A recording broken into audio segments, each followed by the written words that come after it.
Good evening friends. आज हम contract law का इंट्रोडक्शन पार्ट हम देखेंगे। अगर कोई भी सब्जेक्ट का आप स्टडी करते हो तो उस सब्जेक्ट का सबसे पहले इंट्रोडक्शन और हिस्ट्री जानना बहुत ज़रूरी होता है। तो हम इंट्रोडक्शन पार्ट देखेंगे। कॉन्ट्रैक्ट एक्ट ये सबसे ईजीएस्ट सब्जेक्ट है। ये इजी क्यों है?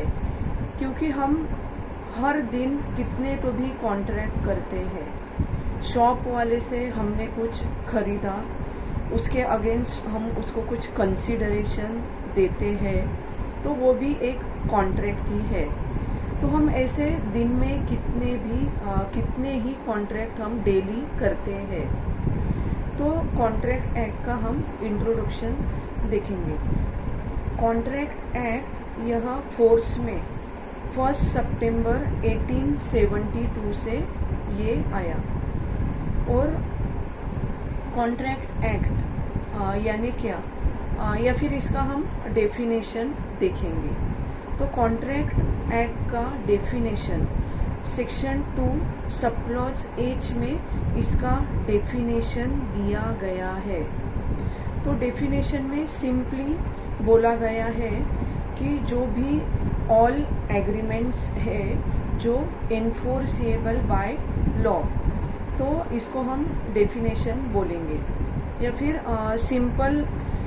सिंपल इसमें हम देखेंगे डेफिनेशन कि जो भी प्रॉमिसेस है वो एनफोर्सेबल बाय लॉ यानी लॉ के द्वारा बाइंडिंग किए गए हैं। तो कॉन्ट्रैक्ट यानी क्या? तो कॉन्ट्रैक्ट में ऑफर होता है ऑफर होता है plus acceptance is equal to consideration. Offer means एक ने ऑफर दिया। अगर मेरे पास एग्जाम्पल हम देखेंगे कि मेरे पास एक बाइक है और मुझे वो सेल करना है, तो मैंने ऑफर दिया कि मुझे 50,000 में वो सेल करना है। तो ये मेरा ऑफर हो गया। ये मेरा कॉन्ट्रैक्ट के लिए फर्स्ट स्टेप मैंने डाला है कॉन्ट्रैक्ट करने के लिए। तो मेरा ये ऑफर है कि मेरा बाइक है और मुझे 50,000 में मुझे सेल करना है।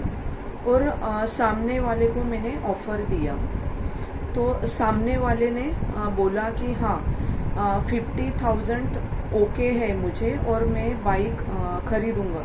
और उसने एक्सेप्ट किया, ऑफर उसने एक्सेप्ट किया।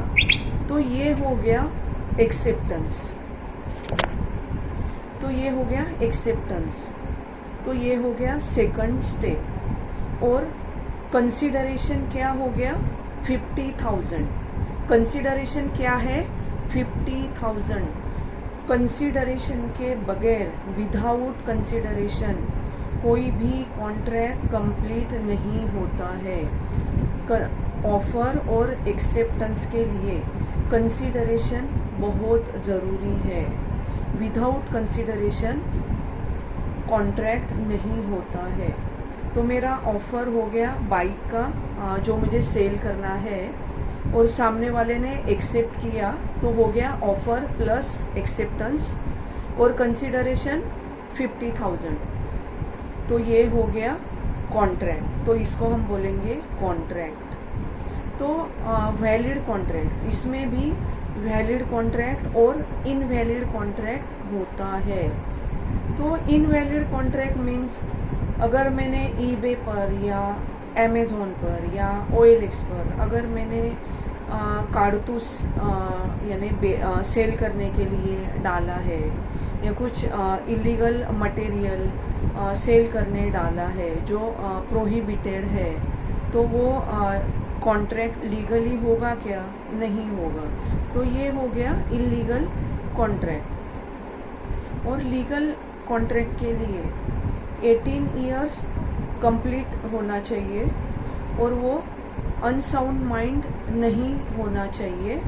यानी अनसाउंड माइंड मीन्स उसको समझ में आना चाहिए कि यानी उसको फ्यूचर में क्या परिणाम हो सकते हैं कॉन्ट्रैक्ट के, उतना उसको समझ होना चाहिए। तो अनसाउंड माइंड नहीं होना चाहिए, 18 इयर्स कंप्लीट होना चाहिए।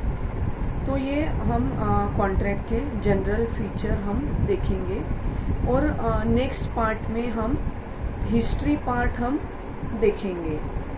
तो आज के लिए हम इंट्रोडक्शन यही फिनिश करते हैं, और नेक्स्ट पार्ट में हम हिस्ट्री पार्ट देखेंगे।